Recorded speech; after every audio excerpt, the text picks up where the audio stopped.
Hey, welcome to the Family Ministry Podcast. We have another great interview in store for you today. Before we jump into that interview, I want to tell you about Ministry Boost membership.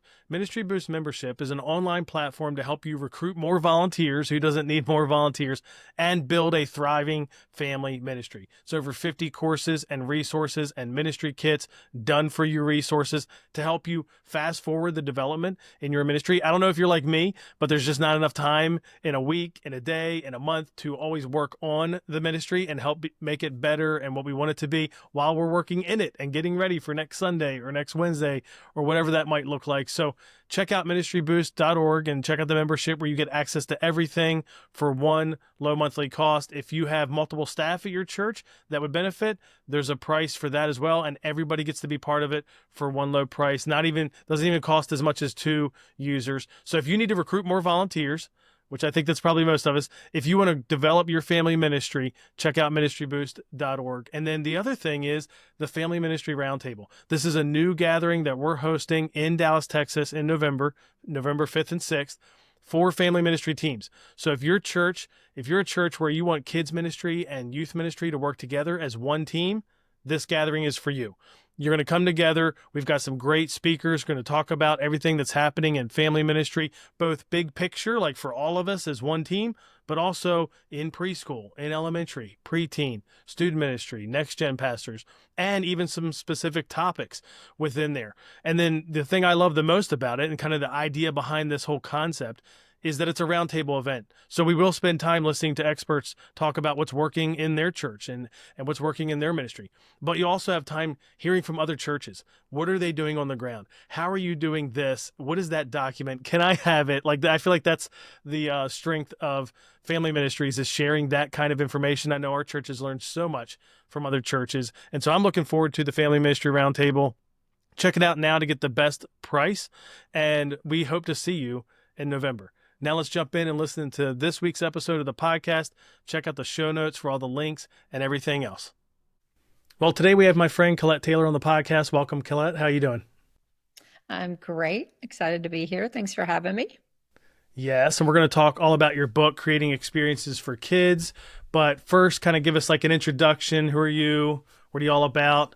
What's your ministry? How have you helped churches? We're going to talk more about your story too, because obviously I feel like that's fun to talk about how you became passionate about this topic and how you've done it over the years. But give us the quick highlight. Quick highlight is I've been in ministry for about 28 years. I started out in ministry at North Point Community Church. I was one of the first 15 people on staff, which included the 7 founding pastors. So basically 8 of us did all the things. And that's how I learned to do what I do, because there weren't very many of us to do the things. So that's how I learned. I was at North Point for almost 10 years, and then I transitioned out of there into Orange, where I've worked for about the last 18 years, I guess. Recently have left Orange and am kind of exploring things on my own, some things I feel God's called me to do. And so I'm just kind of jumping in head first and going from there. That's awesome. Well, it's like they say, I don't know how much you and I actually have not talked about this element of you jumping into this. This is something you've wanted to do for a little while now and go out on your own. And there's like a risk to it. You know what I mean? Right? Like you don't know what it's going to be. But I always go back to, my pastor's referenced this a couple times in messages, that study of questions, or I think they asked people that were like in their 90s what regrets they had. And certainly one of the top ones was not taking more risks or whatever. Right. Nobody gets there and is like, oh, I wish I had played it safe more. You know what I mean? So good for you making a jump. And we'll have to talk at the end more about what you're looking to do there. That'll be fun. But you wrote the book, Creating Experiences for Kids, subtitled How to Design Engaging Productions in Kids Ministry, which I love that you wrote this book because I feel like it's very needed. This is something that a lot of churches do now, large group for kids, not just a Sunday school or a class model. I remember Jennifer and I, we taught a 7th grade Sunday school class back when we were in our young 20s. And there was, large group would be very nice to describe how we taught in that class. It was not large group, right? We were the small group leaders, the large group leader, the hosts, the everything. The hospitality. Yeah. All in one. And Jennifer was pretty good at all of it. And I was pretty bad at mostly all of it. So when you have to do all the things, it wasn't a great model. So I love that, churches have moved to this where there is an emphasis on an engaging large group where the Bible is taught and kids and students can worship and all that. But how did you get into it? Like, you started with North Point, but was it like you already were doing something like this, or like how did you get roped into this as one of the founding 15 people there? Um, Actually, my background is in banking, which has nothing to do with any of Yeah, that this. doesn't translate, I don't think, Colette. Nothing at all. I've done a lot of jobs in banking, but none of this. Um, and we were moving from an elementary school. We were doing kid stuff at North Point. Some people are familiar with that. It's a family experience for kids and parents together. It was before we were actually having services in a building for North Point. So we were meeting every other Sunday night at a church that was letting us use our building. And so every Sunday morning, we would load in and load out at an elementary school and do kid stuff. So it's this experience for kids and parents. So I started out volunteering. And then when we moved into the building, we needed someone to produce the actual event itself. And so that's where I learned. I learned from just jumping right in, moving into a building and hoping that first Sunday morning people were going to show up. Yep. Yep. It was, a family experience that was something that was very new back then. We were talking 28 years ago. And it was super fun, super exciting because it was kind of felt like a cutting edge kind of thing of ministry to put parents and kids in the same room at the same time together to hear a Bible story and to participate in music and, games and all that kind of stuff. So it was just learned by trial and error, honestly, you know. Yeah. That's how I got And into it. you produced kid stuff, like that was the main first job you had, was every week you're producing this large group thing experience with kids and parents in the same room. Okay. Yeah. Yeah. Now, We did it twice on a Sunday, once in between services and once after service. okay. And there was a time frame. Sometimes I look back on these stories and I'm like, oh my gosh, there was a time frame at North Point before the West Auditorium was built and we only had the East Auditorium and we had run out of seating and people were overflowing into the hallways and that just everywhere in the church building. And so they were like, hey, we have this great theater down the hallway. Why don't we do what we call theater worship? And so we'll stream the services into the theater. We'll have a live worship band, stream the services. But then in between that, we did kid stuff. So there was a time frame when we were doing worship service, kid stuff, worship service, kid stuff every single Sunday morning for, gosh, it was over a year, I guess, that we did that. Yeah. That's crazy. And then North Point, I mean, for anybody who isn't familiar, like there was the one auditorium and then they built a second auditorium, like they're back, like the stages are back to back and one side's video, one side's live and all that. And you did, now and this is because a lot of what I want to talk about with you is large group for kids in normal week to week, like, not necessarily a kid stuff family experience, but what most churches are doing for their kids week to week. Did you have an involvement in that part of North Point back then too, like the regular kids weekly programming and what large group looked like there, or was kid stuff was just your whole plate? Kid stuff was my whole plate because I also produced all the other family ministry events. So volunteer events, married life events, all that. So, I'm good. This is enough. Yeah. So I didn't do what at North Point's called Upstreet. So kid K through 5. I didn't do that on Sunday morning at North Point until I left North Point. And then I actually volunteered in kids ministry for 9 years after that. And at that point, I was a small group leader for a while, and then I shifted and did production for kids ministry at one of their campuses at Brownsbridge campus. And I did that for probably about 4 or 5 years. And I've been leading a kids camp since 2006. So I do it every summer. All That's summer, right. Every summer. Is also fun. Yes. And we need to talk about that too.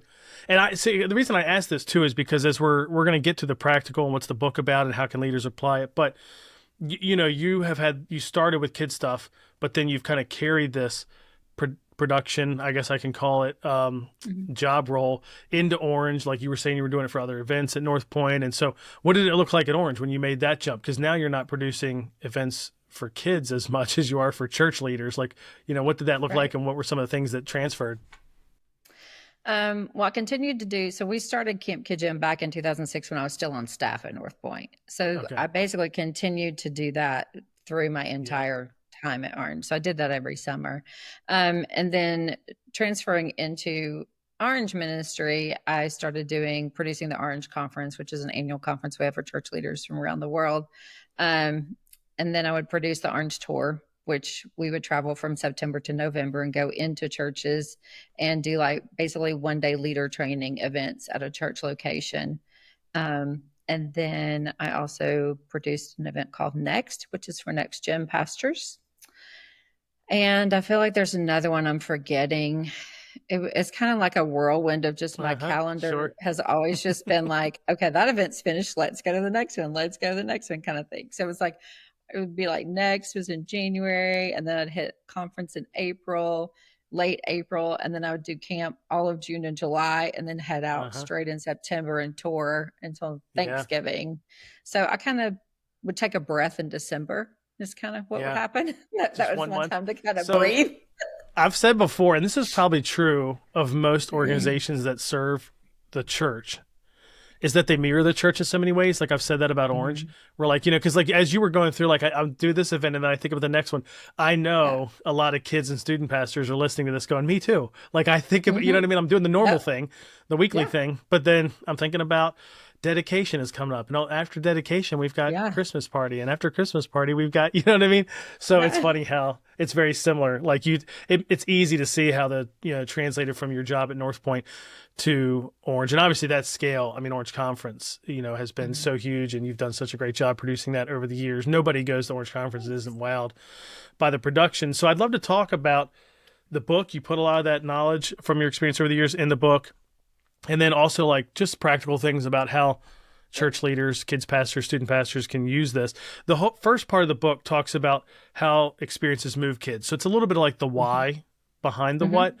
So I know not to recount the whole book, but like what are some of the Mhm. things that you talk about there about why this matters, especially for anybody who maybe isn't doing a large group model or they are, but maybe not to the extent that they could be. Why is this so important? Sure. So the whole book talks about how we want to move kids and how kids are moving anyway. Like if if you're ever around kids, work with kids, have kids, they go nonstop all the time, right? So we want to make sure that we connect with them in certain areas. So we want to move kids to discover, to hope, to care, connect, and to feel seen. So discover is the whole part about like just how inquisitive they are and how they always have questions. They want to know what's going on. They want to see this, they want to see that. And in today's society, they're getting bombarded with so much stuff. So it's kind of like the plethora of questions that come to their mind is kind of like endless. We want them to hope because we want them to have hope in their future. We want them to have hope in their Savior. So we want them to have that ability to know that no matter what is going on in their life, there is a hope that comes from Jesus. We want them to care. So we want them to care about for other people, for kids, for their neighbors, for their teachers. We want them to grow up with a mindset of caring for others. So if we start to teach that early, then they will carry it through, hopefully through their adulthood. And then connect. I think we can all know and say we're made for connection. God created us that way, so we want to give them the ability to connect with another leader, and with kids in their own age group. I love doing production. I love creating events and creating experiences. But if someone comes to a great production or a great experience and they don't feel like they connected in any way, shape, or form, then really it was just a cool event for a cool event. And you could have gone to see a concert for that kind of thing. Mm-hmm. So it's kind of like creating experiences with intentionality. And then the last thing is to feel seen. We want them to feel like, oh, we see you in your fourth grade self. Your Yeah. fourth grade self is very different than your fifth grade self and your second grade self. And so we want them to realize that like we've put some time and effort into learning about you and to learning what you're facing at this stage of your life and what you respond to developmentally, where your mind is at this stage, where your feelings are at this stage. And so we want them to feel seen and want them to feel like, oh, they care about me because they actually put some effort into, and it's kind of the things that you don't necessarily think about, but if you're intentional about them, they make a big difference. Mm, yeah. I want to talk more about that because I feel like this is something I've learned from other people like yourself over the years. So this isn't like a natural thing for me, designing large group experiences, all that. But one of the things I've definitely learned that I didn't know inherently or whatever is just how important transitions are, or like just things like you're talking about, things you don't see that make it feel better. Like I'll give you a couple examples. I was at a church recently to observe their student ministry, and this was like church of 500, probably 40, 50 students or something like that, like a pretty good size student ministry for that size church, maybe 60. And it was interesting. There were a couple of things that were obvious. Like this is a church that does a great job discipling students. They lead a lot of the gathering, which has its pluses and minuses, right? So there's parts where it feels clunky because it's students that are leading and just trying some things out. And then of course it had pluses too, because these kids, they embrace that. They're learning. I've rarely heard, at least these students prayed over one of the students that was moving, and I've rarely heard teenagers pray like some of these teenagers prayed. So like just so much fruit and great discipleship happening in the ministry. But the other thing I noticed too is like, this feels clunky, because it's like there's no transitions, like you know what I mean? And they made it better because they would actually cheer on each other, like when a student would come up to do the next thing. So like part of it's like, it's great. Now, if you were from the outside, though, and you're the first time, you're not in the family yet. So there's that piece, right? Or it's like there's that kind of thing going on, and it doesn't quite feel the same. Or even like I sit in our main service sometimes, and every now and then, right before whoever's preaching is going to go up, there's like a bumper that's played that has music. And if there's like a 2-second gap between the last thing we just did and that bumper, I'm like, I'm antsy. I'm like, let's go. Yeah. Like, come on. And really, and I'm sure people like you and I are probably worse than everybody else because we're like, thinking we're controlling this thing. But people in the audience feel it too. There's just this vibe of like, ooh, what's going on here? So what are some of the, I don't know, less obvious things to creating a great experience that kids and student leaders should think about? I think transitions is one of the huge ones, like you said, and I am a big fan of learning from other people. So if you've never been to a Cirque du Soleil show, it is one of the best places to go and watch their transitions because I've produced events for so very long. It's very hard for me to go sit in an event and not look at it through those eyes, right? Of like, like you're like, where'd I get that light? That's seconds. What's happening? What's going on? Why is the light not coming up? He's standing on stage, all the things. But Cirque has this uncanny ability to create. It's where actually I learned some of the stuff that I've taken into my ministry role, actually, where they create these distractions in one area so that they can be doing something on the stage, moving massive set pieces, for the next act coming up. But you don't even know it because you're enthralled with the two guys that are running through the audience, chasing each other, doing whatever it is they're doing, kind of thing, And so I did hear somebody say one time, and I don't know if this is, mathematically correct or whatever, but I did read somewhere that like 3 seconds of dead time is more like 30 seconds, and it feels like 30 seconds lifetime, right? So I agree with that. Listening to a radio station, and all of a sudden there's nothing. Yeah. It's like, did they not pay their bills? What happened when all of a sudden because a radio station is designed to program constantly, right? Yeah.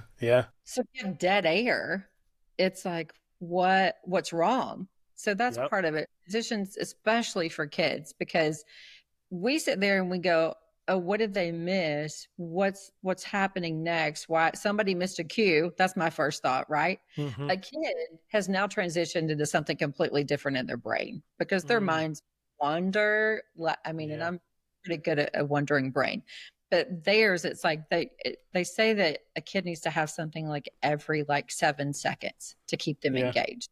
Now, granted, if you're doing worship and you're telling a Bible story, you're not going to transition every 7 seconds. So that's when you just have to make sure that part of your programming is super engaging. But it is the thing of once you lose their attention, it's a lot harder to get it back than if you keep their attention the whole time. And if you're in kids ministry and you're doing a large group and all of a sudden something kind of goes awry and there's like 3 or 4 seconds of dead time, Billy started hitting on Johnny next door to him at this point, like they've been Yeah, with yeah, each other all day. And so now they're just going to have, or whatever's going to happen. Um, so it's a matter of keeping those things in front of you. And I think it's probably one of the biggest things that people don't think about when they create a large group experience of any kind. Even if yeah, you go to a concert or anything, the ones that are the best and the most entertaining and the most engaging are the ones that just have something happening, because it also makes it feel more intentional. It makes yeah, it feel like, oh, they were expecting me to show up and they wanted to present something for me that was engaging to me. Whereas if you have those dips and your different elements, it kind of feels like, oh, did they know we were going to be here this whole time? Did they, you know what I mean? yeah. Yeah. It's funny you mentioned the distractions. I don't know if I've ever told you this story before, but I took a crew to Sundays at North Point in like 2004 or five or something like that, which was like North Point's, hey, come observe how we do Yeah. church. And then we talk about it and we talk about different, things church leaders are facing. So I brought this crew and I don't think I'd been there either. So this might've been my first time. And the other auditorium was built and we were in the other auditorium where it was video. And Yep. I'm, of course, at this point too, I'm like you, I'm just watching all the things. Like I'm probably, you know what I mean? I'm just observing more Yeah. than just It's listening and serving. attending a Critiquing. service. Yeah. Let's be So honest. we're in the back row of the auditorium that's going to have the huge screen come down. That's the full length of the stage. And then it projects at the time, Andy preaching there completely. Like it's not just on these side screens. It's like in the middle to the point where it's large enough. It looks like him. Right.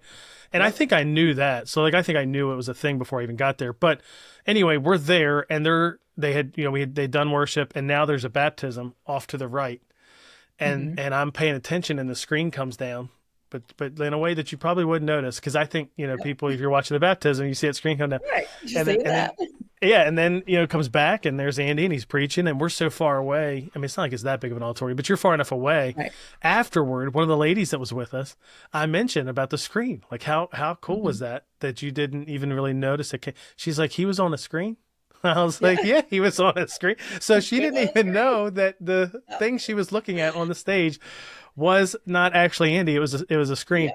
And part of it was that what you're talking about. Like we looked over here, your eyes were brought to the Mm-hmm. baptism and you didn't even notice that a screen came down. And so I made fun because I feel like it's a little bigger than life on there. At least it Yeah. was back then. Right. So I was like, okay, I don't think he's 6.5 feet tall. I'm pretty sure. But for the back row, It was maybe, six. Definitely not much taller than that. maybe for the back row you can't tell, which is so funny. Now, So, let me ask you about this practically because I'm curious. So, and we, in the book you talk about how to meet creatively as you're designing the experience and all that, and maybe we'll get into that. But especially since you said you were producing, a kids large group upstreet for a mhm. while there as a volunteer. What did a Sunday morning look like to run a good large group for kids? Just walk us through the real practical. We met here. We ran it Mhm. one time. I don't know. Like, what did those pieces look like to make a good experience, especially when you're dealing with volunteers who are coming in, Yeah. maybe late, maybe they're great, but maybe they're brand new. You know what I mean? It's not like they're doing this Yeah. every day. So what did Yeah. that look like? What was a typical Sunday at Upstreet? Um, well, we used a lot of high school students for our tech. They still do, actually, I think. So a lot of times, all of our audio, our video, lighting, all of that was run by high school students. And then we Mm-hmm. would have a worship leader or two or three, and then we would have a Bible storyteller and a host. So they would have gotten the scripts like earlier in the week, and fingers crossed they read them at least once. Sure. You had some that you could tell did. You could have some that you could tell maybe did not as much. Um, and we would go through initially, it kind of depended on timing. So most of the time we would try to go through it from top to bottom. But sometimes we Mm-hmm. would start with like, okay, the host is going to do their part because the Bible storyteller, whatever happened with their child, so they're running late, right? So we would do Yep. the host separately. We would rehearse that element with lights, with sound, with video, anything, props, everything. Then we would rehearse with the Bible storyteller. Same kind of thing. All of it, beginning to end. Worship, we would go through all of the worship songs. There were a few times, and okay, I'm going to say this is my little pet peeve is probably not the right word, but One of the things that is so crucial when you're finding worship leaders for your kids' environment is for them to make sure that they stress the importance to the worship leaders to know the words of the songs so Sure. that they can engage with the kids. Yeah. We're all spoiled by confidence mothers these days. In Yeah. small groups, in big arenas, wherever you are, in different settings, so many environments now have what they call confidence monitors, which is where, they put the words on the screen so that the leader can see it without having to turn Hmm. and look at the screen and sing kind of thing. Yeah. But the reality of it is if they're reading those lyrics the entire time they're singing, they're not engaging with the kids. And that's not really leading worship. That's Hmm. just that they're singing a worship song in front of kids. So Yeah. that's my disclaimer. Sorry, that was a little That's rabbit good. No, trail that's there. good. That's the kind of stuff we want to hear. Little rabbit That's good. trail. And then we would do we did with the host, Bible story, worship, and then they would practice, like sending the kids a small group. If we had time, we would do a run through of everything all together, like from point A to point B, because that's where you fix your transitions. That's where you realize that, oh, we finished worship and the Bible storyteller is coming out, but they have 8 props that we need to get on the stage, and we don't have a way to cover that. So you kind of figure out if you have a missing piece there that you need to figure what you need to put in there. And it may be as simple as, hey, we're going to bring the lights down some and we're going to play some music.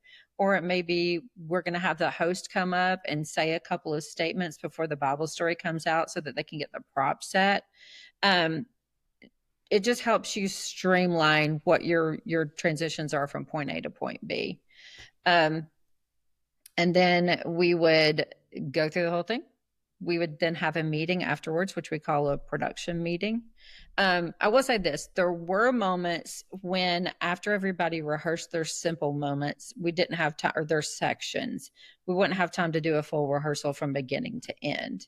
So we would do what Hmm. you call a cue to cue rehearsal. And that's where you do the beginning and the ending of every segment. So we would Hmm. start with the host. Hey, come out, worship the kids. Fast forward all your stuff. We've already gone through that, and say whatever you're going to say to transition to worship team. Oh, let's worship. Let's welcome, Pam and John and Amy out to lead you in worship. They would sing the beginning of their song, whatever they're going to say to get into the beginning of that song. And then we would say, okay, we're going to skip fast forward. Let's go to the ending of your song. And so then they would do the ending of the song and then say what they're going to say to bring the Bible storyteller. So that way you're getting a clear picture of what your transitions look like. Hmm. And Then we that's an would have, example too, where the transitions matter so much that you're focusing on that as opposed to everything else you could spend time on when you don't have as much time, which is interesting. and the reality of it is, and this is years of doing this so many times, not always right. That's how, you learn from your failures, right? So there would be times, and even as recent as, 4 years ago, 2 years ago, Orange Conference, like something would be happening on stage, and I'm looking at the order and I know what's coming next. And I'm sitting there going, how did I not realize this was going to be the clunkiest thing on the planet? Because we don't Yeah. have anything to really cover from here to here well. Yeah. And so you can sit in your planning, or in your planning meetings, you can sit and you can go through the whole script, you can go through all of it. But until you see it, like that's when you discover those little bitty pieces that might be missing that you didn't even realize, because paper and reality are very different, right? Hmm. Um, so we would do a production meeting beforehand, and that is where we literally would just talk through the whole morning of what was happening from point A to point B to make sure everybody was on the same page. It's super important to make sure that you do that. Like I can't really emphasize how important it is to prioritize those meetings on Sunday mornings or Yeah. Wednesday night or whenever you're doing your programming, because what you'll realize really quick is that the lighting guy who was sitting there the whole time was not paying attention to a certain thing that was happening because he was working on a lighting cue for something else that was happening. Yeah. So you may have missed what's coming next right after something, knowing that you need to have something particular because he was working on something else, or the same way for video, or whatever the case may be. So it kind of just makes sure that everybody is on the same page, and it gives them an opportunity to ask questions that may have come up after you went through everything that they didn't necessarily, either for whatever reason, didn't want to ask during that moment, or it Hmm. came to them after you finished. And so it gives you the opportunity to make sure everybody's on the same page. Timing wise, what did that look like? So, when were volunteers getting there to do all this stuff before the service started? I hear a lot of church leaders, this is a conversation in kids ministry, especially. Student ministry oftentimes meets a different night. It's Wednesday night, it's Right. Sunday night. And so Yeah. getting there, whatever, early is not as big of a challenge, and you usually have the space to yourself. Kids ministry, sometimes that can mean it's like, oh, it's 7:30, or you know what I mean? Like it's really Yep. early. Yeah. So what did that look like at North Point? Well, nothing was quite as bad, I will admit, as when I produced kid stuff, because I had to get there at 5:30 in the morning, Oh, rough. which Yeah. was way too early. Part of that was because being the producer of the event and being the person on staff, I had to get there and make sure everything was turned on. Like volunteers were there at the same time I were, because all the tech guys were turning on all the equipment and all the things that I did not know how to do that they were great at.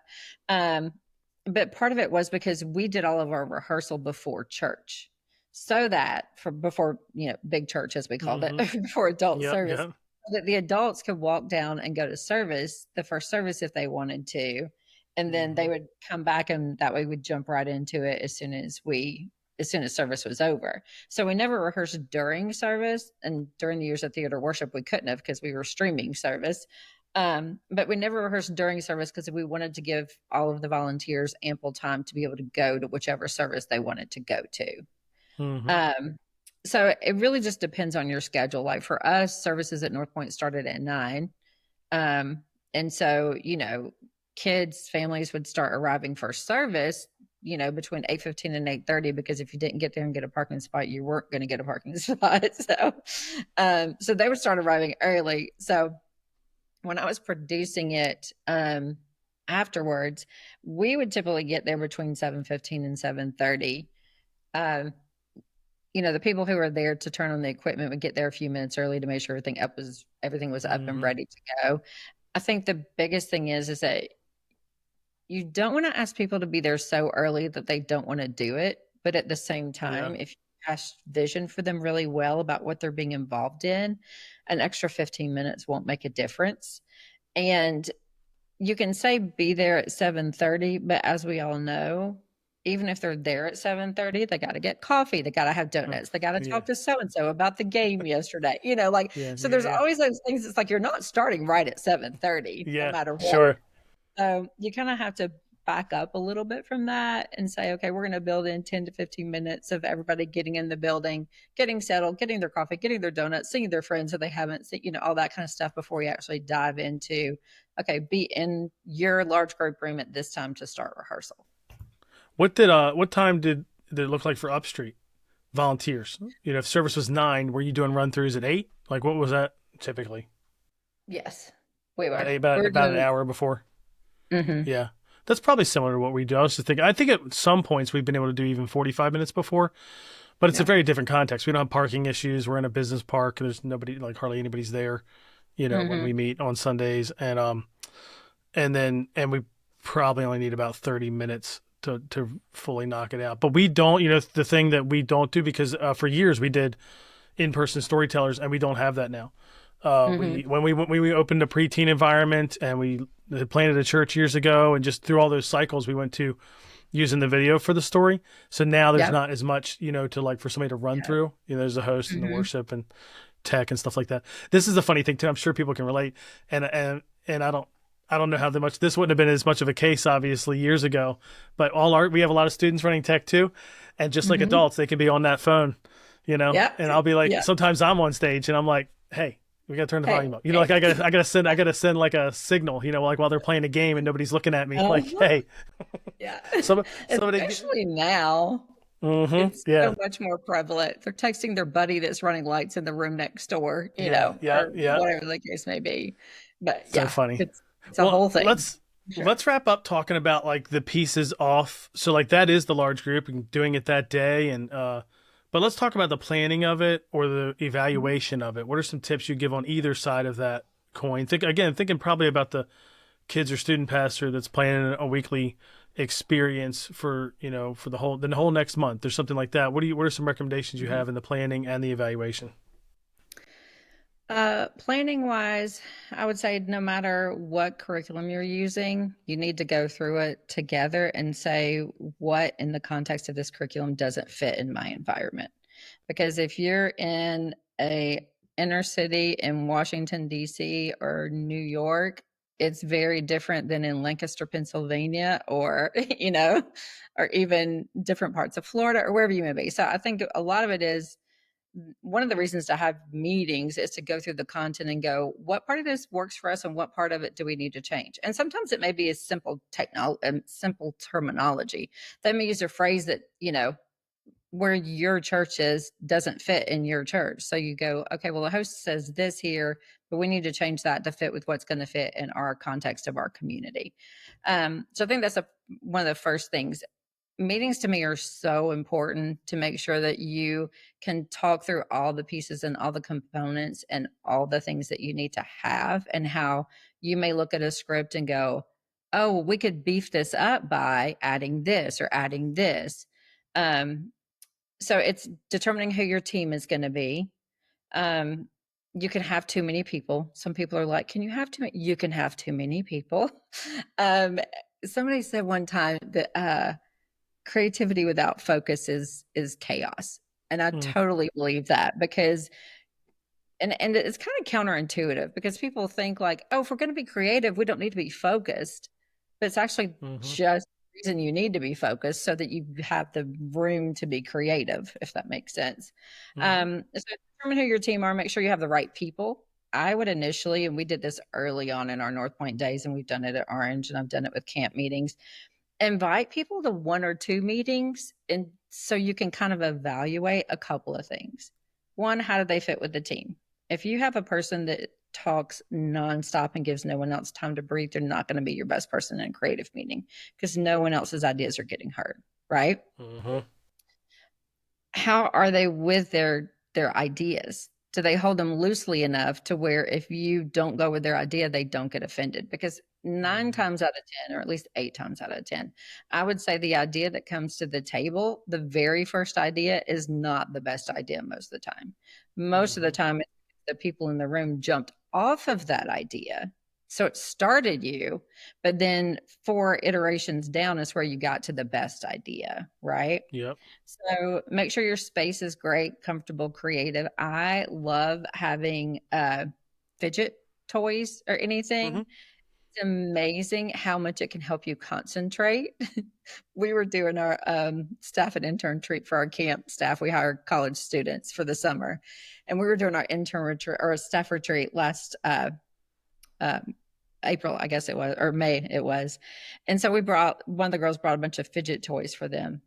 It was amazing how much longer they could pay attention, because they were just sitting there the whole time. They're actually looking at you and paying attention. Yeah. Whereas you said before, they're going to be on their phone. They're going to be doing, Uh-huh. they're kind of like off in la la land. And it's so easy for me to say, because I am the exact same way. I get distracted really, really easily, and my mind wanders. So it's like, for me to have something to fiddle with, like I've been fiddling with my rings the entire time we've been talking, because it helps me Mm-hmm. stay Yeah. focused, right? So anytime you can put things like that in a creative room meeting space for people just to grab, John Acuff, the man's brilliant. He has great ideas, by the way, other than just being really funny and a great author and a great speaker. But whenever I've been in a creative meeting with him, he will have a ball and he will throw that thing up in the air the entire time he's talking. He'll pace and he'll throw the ball. It's what keeps him engaged and focused, right? So anything like that is super helpful. I personally like rooms with windows if you can, because it just kind of brings some natural lighting in there. It just kind of relaxes everybody and kind of just makes it a little not so sterile, I guess. Mm-hmm. So those are the most important things to me about meetings. And then it's the type of meetings that you have. And I'll hit these really quick. You have a blue sky meeting where nothing is out of bounds. Like, you just throw every idea to the Mm-hmm. wall. It doesn't matter how outlandish it sounds and whether you can afford it or not. You just throw it up there. Yeah. Then you have like your decision making ideas, which is like, oh, we have these two 200 ideas. We got to get it to 30 or whatever the case may be, you know. So you have that thing where you go through and you whittle down what's feasible, what's affordable, you know, and then what's going to make impact. Because even if it's a great idea and you can afford it, if it's not going to make the most impact for what you're trying to the message that you're trying to communicate, then it doesn't matter. Then you have your action ideas. So everybody gets assigned something so they know, you know, what it is they're responsible for. And then after that, you'll do your event and you'll do your debrief meetings that we call them, debrief meetings. I used to hate debrief meetings. I'm going to be honest. I think a lot of creative people too, because what you're saying is like, you know, you don't, even though you should be saying a lot of positive things, you're going to also say some of the things that could be better or this. That didn't work. You're going to love this, Colette. You're going to laugh at me, but like our team, sometimes I will not think of things until like the event or like, you know what I mean? Like idea wise, like something hits me and they're like, so now they'll say to me, you're not allowed to say, you know, it would have been great if, because I would say that. And I'm not, it's not like I was holding the idea back. It's just like, you're seeing it in person, but that is hard, right? Like when you've worked really hard on something, you're not really looking for, you know, it would have been great if you're like, you're looking for like, no, that was great. And that's the tension of like, what we do is like, I don't know how to describe it, but there is no 100% in a sense, you know, because a lot of it's subjective anyway, and things are almost always not going to go exactly how you want. So, and on one hand, if we can just always agree that 95% is amazing, you know what I mean? And then talk about the 5% just in case, maybe that would help. But as opposed to like, no, there is 100% and I think we hit it, so I don't want to talk about it. You know what I mean? Exactly. Or if we didn't hit it, my personality can't handle that. You know, I don't know. So like, why did you hate him? I think I hated them for a couple of reasons. I've learned to actually love them, actually, because it does give you the ability, especially when it's like a Sunday morning experience, or if it's, let's say, or camp experience, especially because when we're doing camp, we're doing the same session 6 times in a week or in 4 days, and then we're picking that up and doing it 6 and 7 times during the summer. So if we don't debrief the first ones, we could miss something that we could make so much better by week 2 because we didn't want to talk about it, right? So huge value in them. There was I'm gonna tell you a quick story and then I'll tell you what's the way I think they work really well. When I was on staff at North Point, we had one event that we never debriefed, and it was because a couple of us it was after the event and we were like, there's no reason to debrief this event because we're never doing it again because it was that bad. It was just that bad. The debrief is like, never again. Oh, it couldn't have been that bad. Oh, it was that bad. I mean, it was just that bad. We had a vocalist who was singing a song that everybody on the planet knows, and somehow he forgot the words. I don't even know. And it was so obvious because it was like a moment song.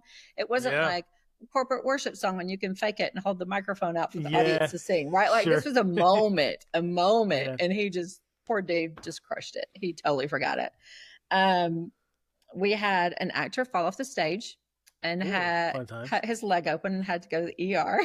So luckily the lights were down, so the children did not see him fall and his blood gashing out of his leg. So that was good. It was kind of like a family experience kind of thing, but then the 4th and 5th graders were going to stay at the church that night and spend the night, like an old-fashioned lock-in, right? Well, it was great because, you know, everybody shows up at different time frames, right? So it's easy. Like people are coming in the door, different times, fine. But there was one hallway that you could go to get to what was called the attic that we were checking kids in at that were spending the night. There was one hallway that they could go down to get to that space. When you have every parent and every kid and their siblings, because the whole family came, trying to get down that one hallway, it was, just picture like the busiest day you've ever seen at Disney World or any kind of football game, or like packed in like sardines trying to move down the hallway. So there were just so many things that we looked back on and we were like, we just didn't do that well. And it wasn't for lack of planning. It wasn't for lack of trying. It wasn't for we had a lot of meetings. There were just some things that we missed, right? A few things we couldn't control. We couldn't have controlled him falling off stage. We couldn't control a vocalist messing up. So there were a few things that, completely out of our control.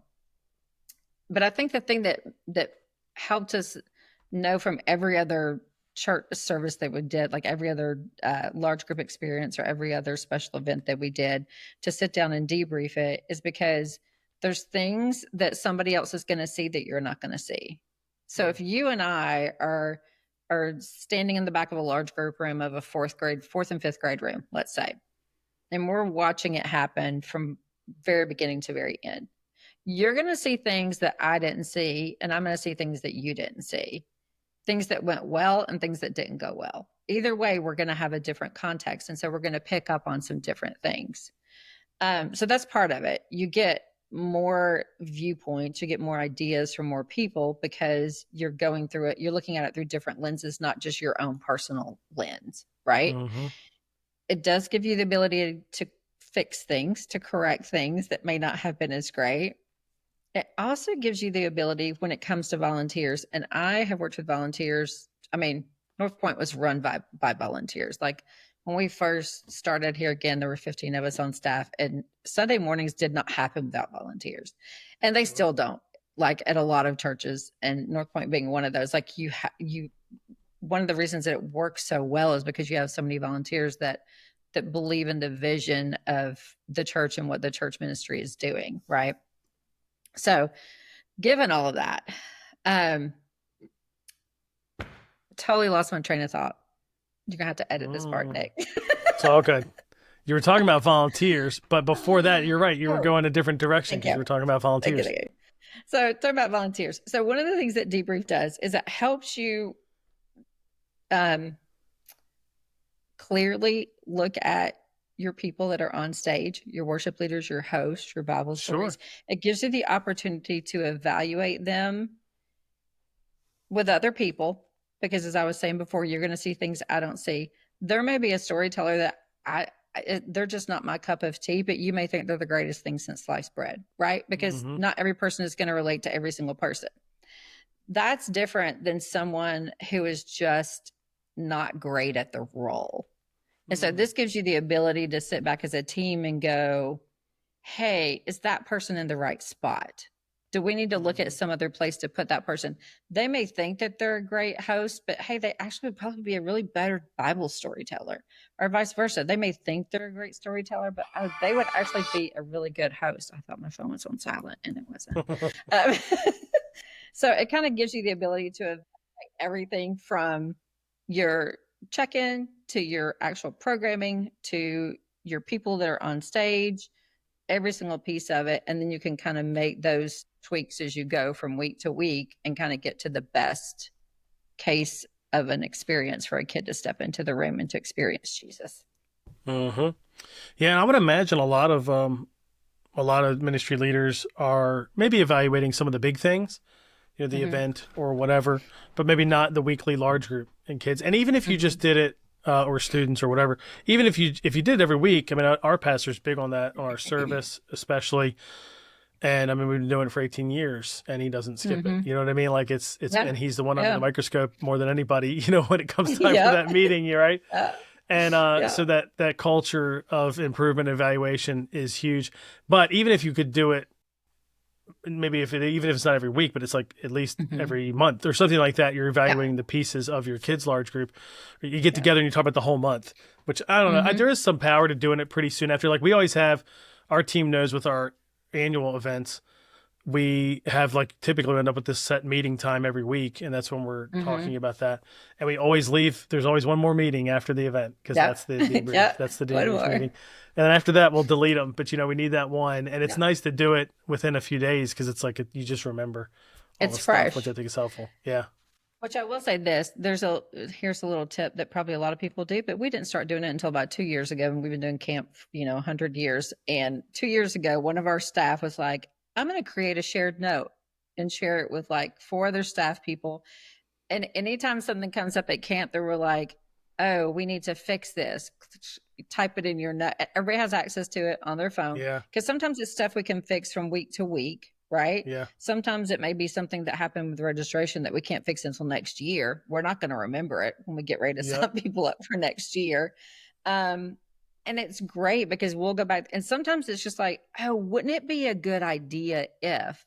So sometimes it's not even, oh, this is something we need to fix. Sometimes it's you're in the middle of it and you're like, oh gosh, it would be a great idea if we added a video there, or if we did this there, or if we did that there.